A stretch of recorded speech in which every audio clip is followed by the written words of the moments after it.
A unique facility in Mordiallic is combining childcare and aged care with a growing body of research about the benefits of people of different ages spending quality time together. Joining me now is Pascuzzi, who's CEO of TLC Healthcare. Thanks so much for your time this afternoon. First of all, tell us about how this got off the ground. Thanks for having me, Alicia. Well, it's a vision that we had 8 years ago that centred around integration of healthcare in aged care, and we've trialled different aspects of it across our 12 residential aged care homes over the last year, but this is the first time that the vision has been realised in totality, with all of our services being a 147-place aged care home, a 118-place early learning centre, a community medical centre, and a 1,000-member gymnasium and aquatic centre, as well as a village cafe for the entire community under the one roof in the one precinct. And we're very excited at the delivery of this project. It's a fantastic idea. Was it difficult to set up?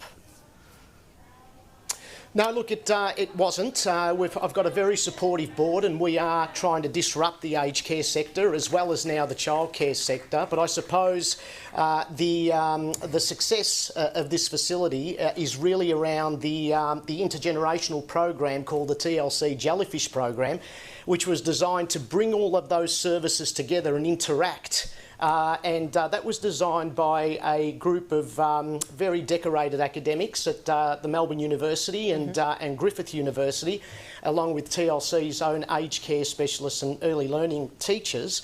And that's been the raging success, the fact that already we're seeing benefits out of that community engagement, especially for our aged care residents. And so how does it work? Tell us, how much time are they spending together? Well, look, again, it's a structured curriculum based on science. So there are activities every day that has the children interacting with the aged care residents at different times for different purposes, as well as using the other facilities. So the village cafe as well, and the health club and the pool as well. And even though they may not be interacting directly together, they'll be able to see each other. So, for example, when our aged care residents, some of them are down in the gym with their physio working out, or in the hydrotherapy pool, the kids are actually having their swimming lessons at the same time.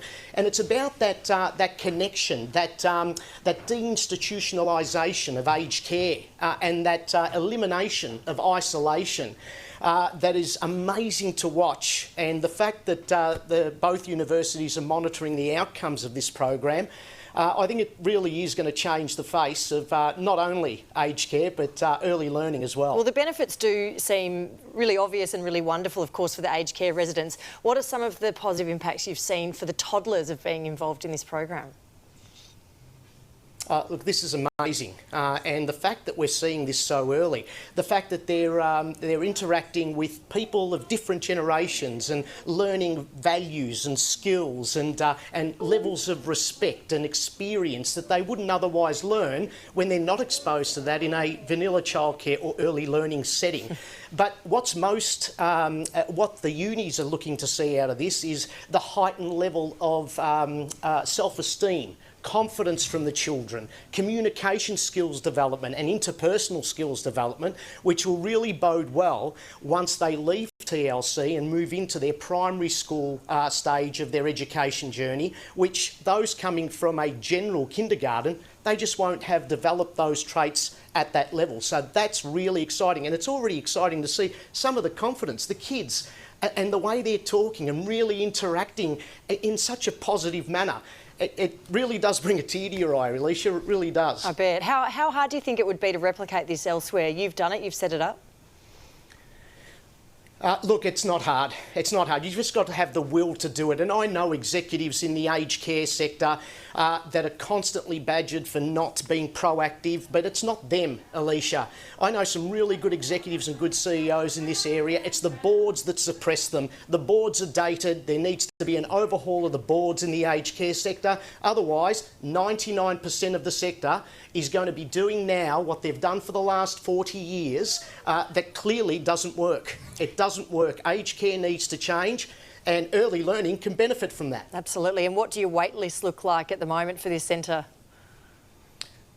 Well, the Early Learning Centre's booked out, so basically we have a wait list already. It's outstanding. It really is outstanding.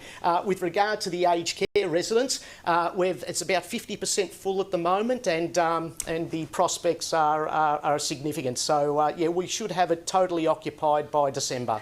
All right, Lou Pascuzzi, thank you so much for explaining all of that to us. We really appreciate it. Thanks, Alicia. Thanks for having me.